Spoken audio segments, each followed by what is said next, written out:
तो स्वागत है यार आप सभी का आपके अपने YouTube चैनल रो इक्विटी पर्सपेक्टिव में। आज की वीडियो शुरू करने से पहले मैं आपसे एक सवाल पूछना चाहता हूँ। क्या आपने कभी ऐसा स्टॉक खरीदा है जो आपको सस्ता लगा, लेकिन उसके बाद वो वापस बस गिरता ही गया, गिरता ही गया, गिरता ही गया? अगर हाँ, तो ये वीडियो आपके लिए है। पिछले लगभग 2 महीनों में अगर हम देखें तो इस चैनल की शुरुआत मैंने करी थी 11th फ़ेब 2026 में। अगर मैं तब से बात करूँ तो हमें 2 महीने अप्रैल में हो जाएँगे। तब से अब तक मैंने 33 वीडियोज़ ऑलरेडी बना दी हैं, जिसमें से तकरीबन 9 वीडियोज़ जो हमारी लॉन्ग फॉर्म की वीडियोज़ हैं, जिसमें मैंने बिज़नेस के बारे में बताया है, उनके फाइनेंशियल्स के बारे में बताया है, उसके चार्ट पैटर्न्स के बारे में बताया है और बाकी की जो 20-22 वीडियोज़ हैं, वो हमारी शॉर्ट्स हैं, ठीक है? इन सारी वीडियोज़ को अगर आप पहले की देखें, तो ये सारी वीडियोज़ हमने इंग्लिश में बनाई थी। ये फर्स्ट टाइम है जब मैं हिंदी में बना रहा हूँ और मैं इसको हिंदी में क्यों बना रहा हूँ? ये मैं इसलिए बना रहा हूँ कि ये उन लोगों को भी समझ आए जो शायद इंग्लिश इतनी नहीं समझ पाते। कई लोग हैं जो मे बी इन्वेस्ट करते हैं लेकिन वो हिंदी में तो पकड़ अच्छी रखते हैं लेकिन उनको इंग्लिश में पकड़ इतनी अच्छी नहीं है, तो ये वीडियो उनके लिए बना रहा हूँ। अब अगर मैं आपसे बात करूँ कि अ, आप टीसीएस के बारे में क्या समझते हैं? तो यार आप कहोगे रोहित भाई ये तो इंडिया की सबसे बड़ी आईटी कंपनी है, लाखों लोगों को जॉब देती है। ठीक है, बिल्कुल सही कहा आपने। लेकिन अब मैं इसकी बात करूँ अगर इसके स्टॉक की, तो टीसीएस मैं यहाँ खोल रहा हूँ। अगर आप देखो, इसने ये हाई बनाया था अगस्त 24 में, तकरीबन 2 साल हो जाएँगे और ये स्टॉक 46% डाउन है अपने रीसेंट पीक से। अच्छा जी, तो इसका मतलब क्या कोई बहुत ज़्यादा रेवेन्यू में भी 46% का नुकसान हो रहा होगा या प्रॉफिट में भी 46% का नुकसान हो रहा होगा जो स्टॉक में हो रहा है तो? देख लेते हैं।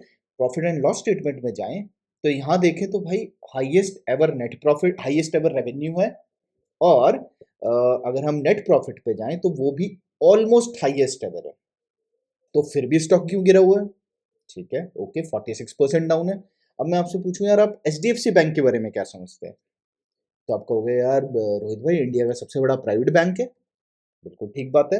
अब जरा उसके बारे में देख लेते हैं यार चार्ट में। भाई अब चार्ट देखो, इसने ये अपना रीसेंट हाई बनाया था, आप यहाँ पे चेक करो तो भाई अक्टूबर 25 में। ऐसा 6 महीने में क्या हो गया, ऐसा क्या बुरा हो गया बैंक के साथ कि ये 26% अपने पीक से डाउन है। 26% और इंडिया का सबसे प्राइवेट बैंक है और ये ऐसा नहीं है कि मैं इन स्टॉक्स के बारे में बताता नहीं हूँ। अगर आप वापस चैनल पे जाओ तो यहाँ पे देखो तो ये एचडीएफसी बैंक के बारे में मैंने बताया हुआ है। अगर आप इस वीडियो में देखो तो ये मैंने टीसीएस के बारे में बताया हुआ है इस वीडियो में। तो ऐसा नहीं मैं बात नहीं करता, लेकिन ये बैंक ऐसा है कि भाई 26% अपने रीसेंट हाई से डाउन है। अच्छा जी, अब इसकी जरा परफॉर्मेंस देख ले सकते हैं। हो सकता है कि यार इसकी कुछ ब्रांचेस बंद हो गई हैं एचडीएफसी बैंक की, कोई रेवेन्यू में नुकसान हुआ हो, देख लेते हैं अभी। अब प्रॉफिट एंड लॉस स्टेटमेंट पे देखूँ तो यार ये हाईएस्ट एवर ट्रेलिंग 12 मंथ का रेवेन्यू है, हाईएस्ट एवर नेट प्रॉफिट है, फिर भी स्टॉक अपने 26-25% डाउन है, वो भी सिर्फ 5-6 महीने में। तो आपको ये तो समझ आता है कि ये ऐसी कंपनियां एचडीएफसी बैंक जैसी, टीसीएस जैसी एक स्टॉक्स अच्छे हैं और शायद लंबे समय के लिए भी खरीदने लायक हैं, लेकिन असली खेल ये नहीं है। असली खेल है उन स्टॉक्स को पहचानना जो दिखते तो सस्ते हैं लेकिन असल में जाल है। और वो कंपनियां जो बाहर से चमकती हैं, शायद आप उनको न्यूज़ में बहुत सुनते हैं लेकिन अंदर से कमज़ोर होती हैं। और आज की इस वीडियो में मैं आपको वो स्टॉक्स बताने वाला हूँ, वो 5 स्टॉक्स जिनमें आपको गलती से भी पैसा नहीं लगाना है। तो वीडियो को अंत तक ज़रूर देखना, क्योंकि अगर इनमें से आपने किसी भी एक स्टॉक को पहचान लिया तो आप बड़ी गलती करने से बच सकते हैं। तो चलिए शुरू करते हैं हमारी पहली कंपनी से और ये कंपनी है हमारी अपनी देसी मेटा। आप यार सोच रहे होगे देसी मेटा मतलब, बता देता हूँ। तो हमारी पहली कंपनी का नाम है पेटीएम। अब मैं इसे देसी मेटा इसलिए कह रहा हूँ क्योंकि जब ये कंपनी मार्केट में आई थी तब इसके चारों तरफ जबरदस्त हाइप थी। लोग कह रहे थे कि यार ये इंडिया की टेक्नोलॉजी जाइंट बन जाएगी, ग्लोबल कंपनीज को टक्कर देगी, पता नहीं मेटा के टक्कर की कंपनी बन जाएगी। ओके, मेटा पे मैंने रिसेंटली वीडियो बनाई थी, अगर आप वापस चैनल पे जाएं और मेटा पे देखें तो तकरीबन 2 हफ्ते पहले मैंने मेटा प्लेटफॉर्म्स के ऊपर वीडियो बनाई थी। मेटा का रेवेन्यू $200 बिलियन का है, उसका प्रॉफिट मार्जिन भी बहुत हेल्दी है, मजबूत बिजनेस मॉडल है। 3.8 बिलियन यूजर्स हैं उसके जो डेली यूज करते हैं उनकी एप्स को, चाहे वो इंस्टाग्राम को करें या फेसबुक को करें या मैसेंजर को करें। 3.8 बिलियन डेली यूजर्स। ठीक है, अब अगर आप हम अपने देसी मेटा पर एक बार नज़र डाल लेते हैं यार। यहाँ पे ज़रा पेटीएम डाल के देख लेते हैं कि इस कंपनी ने क्या उखाड़ा है भाई, ऐसा कि देसी मेटा बनने चली है ये। तो अगर आप प्रॉफिट एंड लॉस स्टेटमेंट में जाओ तो 2015 में यार इसकी सेल थी 323 करोड़ और अब इसकी सेल है 8000 करोड़ से ऊपर। ठीक है, असली खेल ये नहीं है, असली खेल है कि आप पिछले 10 से 11 साल का इसका नेट प्रॉफिट देखो। इसी भी एक साल में भी इसने एक भी साल इसने नेट प्रॉफिट नहीं दिया। और छोड़ो नेट प्रॉफिट, यार नेट प्रॉफिट तो दूर की बात है, इसने कभी ऑपरेटिंग प्रॉफिट तक भी नहीं दिया। यहाँ पे अगर आप देखो तो भाई क्या मतलब मतलब जितना ही कंपनी कमाती है सेल्स करती है उससे ज्यादा खर्च कर देती है। अब जरा सोचो ये कैसी टेक कंपनी है यार, क्योंकि हमने तो ये सुना था टेक कंपनीज में एक बार शुरुआत में खर्चा होता है लेकिन एक टाइम के बाद रेवेन्यू तो बढ़ता रहता है और मार्जिन एक्सपैंड होता है। लेकिन यहाँ पे क्या हो रहा है, मार्जिन नेगेटिव में जा रहा है, प्रॉफिट भी नेगेटिव जा रहा है, बिजनेस मॉडल अभी तक क्लियर नहीं है।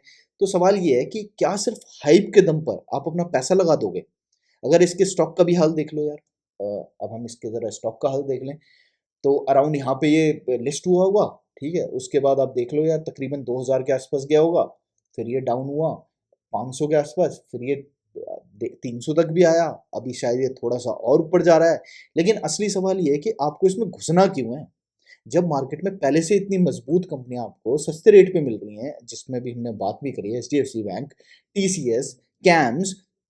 तो आपको इस बेहतर वैल्यूएशन पे जो ये कंपनियां मिल रही हैं आप उसको छोड़ के इसमें क्यों पैसा लगाना चाहते हो जो लगातार ही लॉस कर रही हैं? अब यहाँ एक और बड़ी लोग करते हैं कि यार वो कहते हैं कि भाई मैं तो यार रोहित भाई यार हम पेटीएम तो डेली यूज़ करते हैं, हम अपने मोबाइल का रिचार्ज करते हैं, हम मेट्रो कार्ड का रिचार्ज करते हैं में भी, तो यार इसमें पैसा भी लगाना चाहिए। यार ज़रूरी नहीं है जो चीज़ आप रेगुलर यूज़ कर रहे हो या डेली यूज़ कर रहे हो भाई उस वो इन्वेस्ट करने लायक भी हो।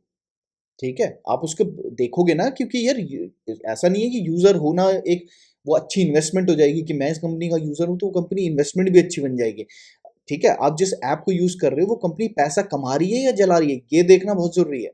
और अगर हम यहाँ देखें वापस से इसके नेट प्रॉफिट पे, अगर हम यहाँ पे देखें एक समय पर ये कंपनी हज़ारों करोड़ का लॉस कर चुकी है। आप देखो 2015 में ये 323 करोड़ कमाती थी, 2019 में ये 10 गुना, 4 साल में इसकी सेल्स 10 गुना बढ़ गई। और नेट प्रॉफिट का हाल देख लो आप, 600 से लेके 360 का ऑपरेटिंग प्रॉफिट का माइनस था, फिर माइनस 4500 हो गया। मतलब जितना सेल्स बढ़ाने के लिए रेवेन्यू बढ़ाए जा रहे हैं, जितना उतना ही अपना खर्चा भी बढ़े जा रहा है कंपनी का। ठीक है, तो ऐसी कंपनियों से जितना भाई दूर रहो उतना बेहतर है, क्योंकि शेयर मार्केट में स्टोरी नहीं नंबर्स चलते हैं।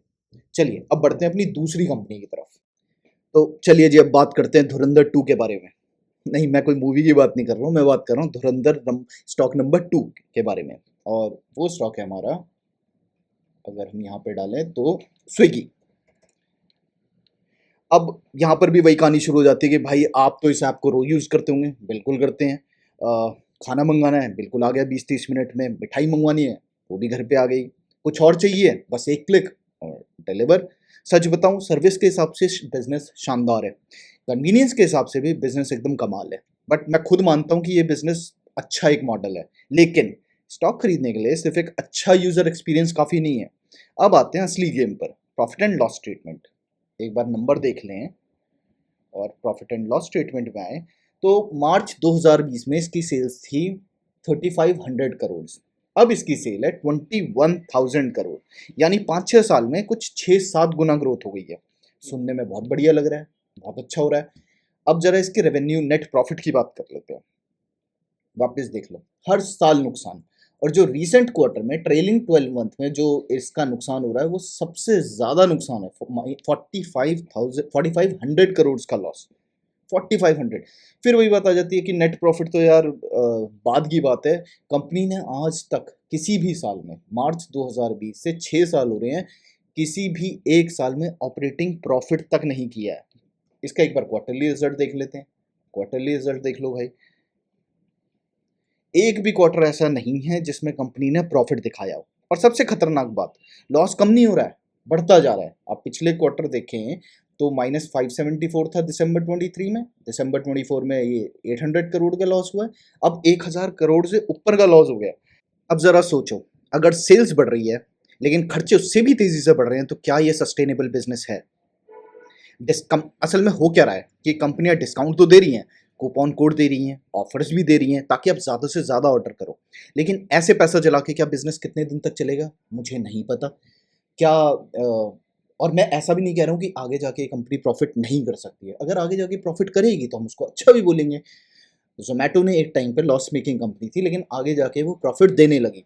इस टाइम पे क्या वो स्टॉक खरीदने लायक है या नहीं, वो दूसरी बात है। मैं उसकी बात नहीं कर रहा हूँ कि क्या वो स्टॉक इस टाइम पे खरीदने लायक है, लेकिन एक टाइम पे कंपनी लॉस मेकिंग थी, आगे जाके वो प्रॉफिट मेकिंग हुई। ये भी हो सकती है, लेकिन क्या अभी इन्वेस्ट करना चाहिए, वो मेरा पॉइंट है। अब चलते हैं इसके स्टॉक के प्राइस की तरफ, ट्रेडिंग चार्ट पे। तो ये चलते हैं जी ट्रेडिंग व्यू पे और यहाँ पे सर्च करते हैं स्विगी। ठीक है, ये स्टॉक अभी रिसेंट में ही लिस्ट हुआ था, तकरीबन ये हुआ है नवंबर दिसंबर के आसपास 2024 में, तो एक सवा साल पहले ये लिस्ट हुआ। अब ये लिस्ट हुआ होगा तो यार ये लिस्ट हुआ है 400 450 के आसपास, तो जिसने भी आईपीओ में पैसा लगाया होगा कुछ दिनों में उसका पैसा भाई सीधा 600 के पार पहुंच गया, अराउंड तो 40 45 50% का गेन हो गया। अब हुआ क्या कि जैसे ये प्राइस कुछ ही दिनों में 45 50% चला गया, भाई रिटेल इन्वेस्टर्स को हो गया फोमो स्टार्ट। उनको लगा कि भाई या तो ट्रेन निकल गई, ये तो अब कंपनी रुकने ही नहीं वाली, ये तो सीधा 1000 फिर 2000 फिर 4000 फिर 10,000 का स्टॉक पहुंच जाएगा। अब जितने भी लोगों ने यहाँ पे बाइंग करी होगी इस रेंज में 500 550 600 650 600 के आसपास, आज वो 55% डाउन में बैठे, 55% डाउन। अच्छा एक बार मार्केट कैप देख लेते हैं स्विगी की। स्विगी की मार्केट कैप देखें तो 75,000 करोड़ की मार्केट कैप, एक लॉस मेकिंग कंपनी है। ओके जी, अब एक बार जियो फाइनेंशियल देख लेते हैं, अंबानी जी का, ये अंबानी जी का बिजनेस है जियो फाइनेंशियल। अब अगर इसके प्रॉफिट एंड लॉस की बात तो नहीं करते, बिकॉज रिसेंटली ये कंपनी डीमर्ज हुई है अपने रिलायंस इंडस्ट्रीज से। 1600 करोड़ दिखा रहा है, बट मैं स्टिल, क्योंकि टू अर्ली टू से है एनीथिंग, बिकॉज नया बिजनेस है, इसके प्रॉफिट एंड लॉस में नहीं जाएंगे। लेकिन इसकी मैं मार्केट कैप देखना चाह रहा हूँ, 1,45,000 करोड़ का आपको जियो फाइनेंशियल दिख रही है। आप इसका करंट प्राइस देख लो, 229 रुपीज़ है, जो कि लोअर एंड पे है अपनी, जो 52 वीक्स के लोअर एंड पे है इस टाइम पे। लेकिन ये कंपनी हम नहीं ध्यान दे रहे होंगे, मे बी अंबानी जी की है। स्विगी पे हम ध्यान दे रहे होंगे बिकॉज हम ऑर्डर करते हैं उससे। तो ठीक है भाई, आपको जैसा ठीक लग रहा हो। चलिए अब आते हैं हमारी लिस्ट के तीसरे धुरंधर स्टॉक पर, और इस बार नाम सुनकर आप थोड़ा सा चौंक सकते हैं। तो ये है, अगर मैं खोलूँ, रेस्टोरेंट ब्रांड एशिया, यानी इंडिया में बर्गर किंग को चलाने वाली कंपनी। अब यहाँ पर फिर वही कहानी कि ब्रांड तो फेमस है, टीवी पर दिखता है, हर मॉल में आउटलेट भी है, और हम ये सब जानते हैं।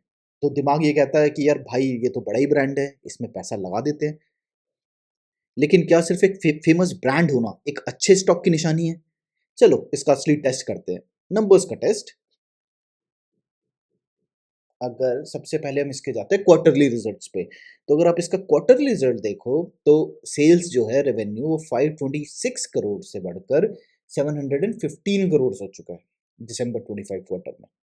मतलब बिजनेस ग्रो कर रहा है। लेकिन हम नीचे देखो नेट प्रॉफिट में, एक भी क्वार्टर ऐसा नहीं है जिसमें इसने प्रॉफिट बनाया हो। जी हाँ, एक भी नहीं। अब आप बोलोगे चलो यार स्टार्टअप फेज होगा, ठीक है, तो फिर ऑपरेटिंग मार्जिन देख लेते हैं बिजनेस का। ऑपरेटिंग मार्जिन रहा है ईयर ऑन ईयर, एक टाइम पे इसका था 5 से 6%, एक टाइम पे तो 2021 में 2% का मार्जिन था, फिर ये अराउंड 5-6% रहा, और अब थोड़ा सा बढ़कर 10-11% के आसपास है। यानी थोड़ा सुधार दिख रहा है, लेकिन क्या ये सुधार इतना है कि कंपनी प्रॉफिट में आ जाए? अब चलते हैं प्रॉफिट एंड लॉस स्टेटमेंट में रेवेन्यू की तरफ। तो FY21 में सेल्स जो थी वो 1000 करोड़ के आसपास थी, जो कि अब बढ़कर 2.7x हो चुके हैं 27 करोड़ के आसपास, यानी ढाई तीन गुना की ग्रोथ। लेकिन नेट प्रॉफिट पे अगर आप ध्यान दोगे तो फिर भी अभी भी 200 करोड़ के आसपास का लॉस है, उससे ऊपर का। यानी सेल्स तो बढ़ रही है, आउटलेट्स भी बढ़ रहे होंगे शायद, ब्रांड्स भी बढ़ रहा है, लेकिन ये पैसे बन रहे हैं? पैसे ही नहीं बन रहे हैं। अब जरा स्टॉक पर भी नजर डालते हैं इसके एक बार। तो अगर मैं यहाँ पे इसके स्टॉक को देखूं, रेस्टोरेंट ब्रांड्स इंडिया, तो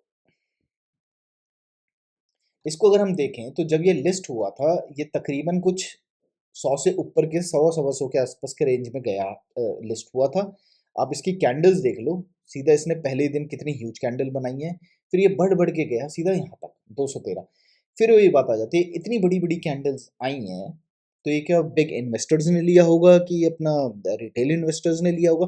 अब जिस आदमी ने इस जगह पे स्टॉक को खरीदा होगा इस रेंज में, देख लेते हैं उसका क्या हल हुआ होगा। अगर मैं यहाँ से देखूँ तो जिस बंदे ने अराउंड टॉप के आसपास लिया है, सॉरी इसको मैं डिलीट कर दूँ, जिस बंदे ने भी उस टाइम पे टॉप के आसपास लिया था वो इस टाइम 70% से नीचे -70% पे है और इस टाइम जमीन पे पड़ा है स्टॉक 59% पे। क्या आपको लेना चाहिए जस्ट बिकॉज की जमीन पे पड़ा है? भाई मैं तो यही कहूंगा कि अगेन फिर नेट प्रॉफिट देख लो, रेवेन्यू देख लो, बिजनेस का धंधा देख लो, ऑपरेटिंग मार्जिन देख लो, बाकी आपकी मर्जी। अब बात करते हैं हमारी लिस्ट के सबसे बड़े धुरंधर की, वो स्टॉक जिसने सबसे ज्यादा हाइप बनाई और शायद सबसे ज्यादा लोगों को फंसाया भी। नाम है ओला इलेक्ट्रिक। अब पहली नज़र में तो यार सब कुछ बहुत शानदार लगता है, ईवी सेक्टर है, फ्यूचर का सेक्टर है, इंडिया की अपनी कंपनी है और मार्केट कैप 12,500 करोड़ के आसपास। सुनने में तो सब नेक्स्ट बिग थिंग लगता है, लेकिन क्या ऐसा सच में है? चलो अब इसकी सच्चाई देखते हैं नंबर्स के जरिए। पहले चलते क्वार्टरली रिजल्ट पे। सेल्स क्या कर रही है? तो भाई सेल्स एक्चुअली में इसकी डाउन हुई है। 1200 करोड़ की सेल थी जून 23 के क्वार्टर में और अब 470 करोड़ की सेल रही है, यानी हर क्वार्टर में सेल्स गिर रही है। प्रॉफिट देख लेते हैं। प्रॉफिट -487 करोड़ का लॉस है और लगभग हर क्वार्टर में लॉस ही लॉस है। अब आते हैं ईयरली परफॉर्मेंस पर एक बार। FY22 में अगर हम देखें तो इसका लगभग, मैं FY21 काउंट इसलिए नहीं कर रहा बिकॉज 1 करोड़ की सेल दिखा रहा है, तो हम शुरू करेंगे FY22 से जहां 373 करोड़ की सेल्स थी और अब 2600 करोड़ की सेल है, यानी 7x ग्रोथ, 7-8x ग्रोथ है। क्या ऑपरेटिंग मार्जिन देखें अगर तो -50% है अभी रिसेंट में। नेट प्रॉफिट देखें तो हर साल नुकसान बढ़ता जा रहा है। पहले -200 करोड़ था, फिर -800 करोड़ हुआ, फिर -1500 करोड़ हुआ और अब तो -2200 करोड़ है। अब जरा रुक कर सोचो, सेल्स बढ़ रही है लेकिन नुकसान उससे भी तेजी से बढ़ रहा है। ये ग्रोथ है या खतरा? एक बार इसका बैलेंस शीट भी देख लेते हैं जरा। तो जो कंपनी के रिजर्व्स थे अगर आप देखो तो पहले वो 2000 करोड़ के आसपास थे और अब माइनस में -70 करोड़ हैं। एक बार इसकी बोरिंग देख लेते हैं, मतलब कर्ज, कंपनी पे कर्ज कितना है। तो एक टाइम पे मार्च 2021 में ये 42 करोड़ था, जो कि अब 3000 करोड़ से ऊपर हो गया है। यानी कंपनी का कैश खत्म हो रहा है, कर्ज बढ़ता जा रहा है। अब जरा इसके स्टॉक चार्ट देख लेते हैं एक बार।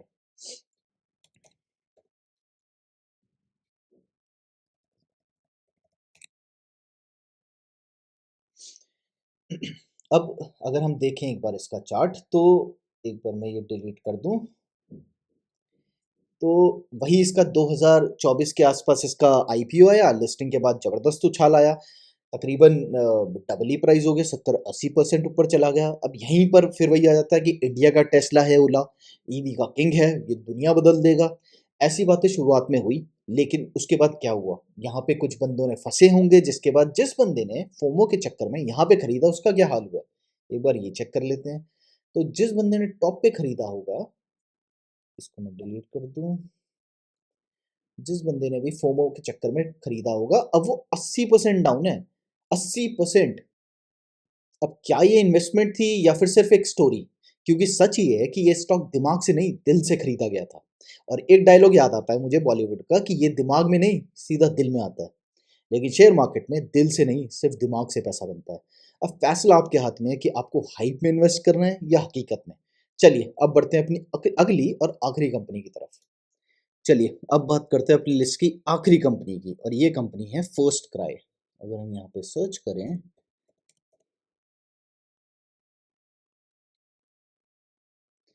तो अब जिनके घर में यार छोटे बच्चे हैं वो इस ब्रांड को बहुत अच्छे से जानते होंगे। बच्चों के कपड़े, टॉयज, बेबी प्रोडक्ट्स यहाँ सब कुछ मिल जाता है और यही वजह है कि ये ब्रांड काफ़ी पॉपुलर भी है। लेकिन फिर वही सवाल, क्या पॉपुलर का मतलब ये कि ये अच्छी इन्वेस्टमेंट है? चलिए देखते हैं। सबसे पहले इसकी मार्केट कैप है 11,000 करोड़ से ऊपर की। एक बार इसके क्वार्टरली रिजल्ट देख लेते हैं यार। सेल्स बढ़ बढ़ के इसकी जून 2023 से सेल्स बढ़ के 1400 करोड़ से बढ़ के 2400 करोड़ हो गई है दिसंबर क्वार्टर में। सुनने में अच्छा लग रहा है, लेकिन एक बार नेट प्रॉफिट पे देख लेते हैं। वही कहानी, एक भी क्वार्टर ऐसा नहीं है जिसमें कंपनी ने प्रॉफिट दिखाया हो। अब चलते हैं एक बार ईयरली नंबर्स पे, प्रॉफिट एंड लॉस स्टेटमेंट पे। 2019 में इसकी सेल थी 500 करोड़ और आज है 8,000 करोड़ से ऊपर की, यानी जबरदस्त ग्रोथ। लेकिन ऑपरेटिंग मार्जिन अगर बिजनेस का देखें तो 2 से 3% है, वो भी जब 2 से 3%। अब जरा सोचो यार, 8,000 करोड़ की सेल्स और सिर्फ 2% का मार्जिन। ऐसे बिजनेस में प्रॉफिट कैसे आएगा। अब चलते हैं एक बार इसके बैलेंस शीट पे। अब बैलेंस शीट में मैं आपको इसको समझाऊं तो रिजर्व्स इसके 1400 करोड़ से बढ़ बढ़ के 4600 करोड़ से ऊपर हो चुके हैं। बोरोइंग्स 7 करोड़ से बढ़ के बोरोइंग्स भी बहुत तेजी से बढ़ी है 1600 करोड़। अगर मैं तुलना करूं तो जो हमने पहले 4 कंपनीज डिस्कस करी हैं उनसे इसके हालात फिर भी थोड़े बेहतर है। लेकिन बेहतर का मतलब ये है कि क्या ये एक अच्छी इन्वेस्टमेंट है। अब जरा इसका एक बार स्टॉक चार्ट देख लेते हैं। तो अगर मैं यहाँ पे सर्च करूं फर्स्ट क्राई तो अ, अब देखें, अगर मैं इसको डिलीट करूं, अब जिस प्राइस पे ये लिस्ट हुआ था, अब अगर जिस बंदे ने वहां खरीदा होगा तो जो लोग शुरुआत में हाइप में घुसे उनका क्या हाल हुआ होगा।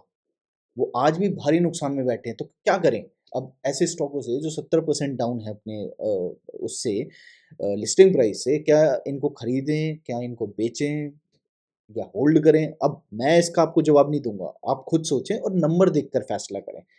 तो हम अक्सर हमें क्योंकि अक्सर ये सिखाया जाता है कि कौन सा स्टॉक हमें खरीदना है या हमें क्या किस कौन सी अच्छी चीज़ है जो हमें करनी है। लेकिन साथ के साथ मैं आपको ये समझा रहा हूँ कि कौन से स्टॉक वो हैं जिससे हमें दूर रहना है। क्योंकि शेयर मार्केट में पैसा सिर्फ सही स्टॉक चुनने से नहीं बल्कि गलत स्टॉक में दूर रहने से भी बचता है। अब अगर आपको ये वीडियो पसंद आई तो वीडियो को लाइक करें, चैनल को सब्सक्राइब करें और आगे भी ऐसी इन्फॉर्मेटिव वीडियोस लाता रहूंगा, हिंदी में भी, इंग्लिश में भी। तो मिलते हैं अगली वीडियो में। Thank you for watching.